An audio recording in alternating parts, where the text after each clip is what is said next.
Agatopu a fait part à ses followers d'une situation bien inquiétante, reliée à un sombre fait divers. Sur son compte Instagram, la chroniqueuse de 30 ans qu'on va retrouver sur Brut. FR a raconté l'incident qui remonte au 25 août 2022. Non loin de son lieu de résidence, elle a découvert qu'un automobiliste avait pris la fuite, refusant d'obtempérer à un contrôle routier et renversant 2 gendarmes. Selon le site Objeco, un follower d'Agatopu lui a confié par message privé qu'il y aurait un escroc dans sa région à Guéret. Inquiète mais curieuse d'en savoir plus, celle qui a vaillamment affronté un cancer lymphatique en a appris plus sur ce contrôle routier banal qui a mal tourné.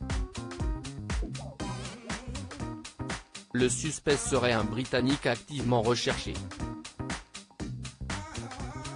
Elle réalise qu'elle aurait pu le rencontrer à plusieurs reprises, lors de ses cours de conduite.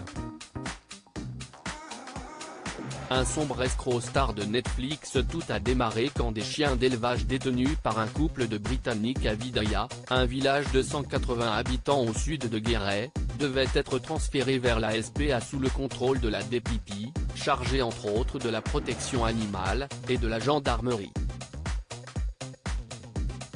CIST alors que, selon la préfecture de la Creuse, au moment où la gendarmerie demandait à l'un des conjoints de se déplacer à la brigade la plus proche, un homme a démarré son véhicule puis percuté les 2 militaires avant de prendre la fuite. Selon la maire de la commune Martine Laporte, l'homme, toujours en fuite vendredi, est Robert Andy Frigard, a indiqué la. Le quinquagénaire, arrivé dans le village avec sa compagne en 2015, n'est pas un inconnu. Cet escroc britannique est le héros d'un documentaire The Puppet Master, leçon de manipulation, diffusé sur Netflix depuis le début de l'année et d'un film de fiction, Rogue Agent, avec James Norton et Gemma Arterton, également sur Netflix.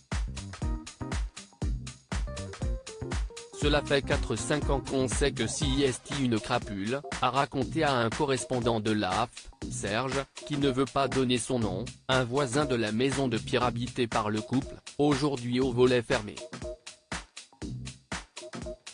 En 2005, Robert Andy Frigard avait été condamné par la justice britannique à la prison à perpétuité pour enlèvement, tromperie, vol sur des étudiants et des femmes, à qui il avait soutiré un total de plus d'1 million de livres, en se faisant notamment passer pour espion du MI5, les services secrets britanniques. Il avait été libéré en 2009, après qu'une cour d'appel avait cassé la condamnation pour enlèvement. À Vidaya, l'escroc s'était installé avec sa compagne dans une maison isolée, accessible après plusieurs lacets dans la forêt limousine.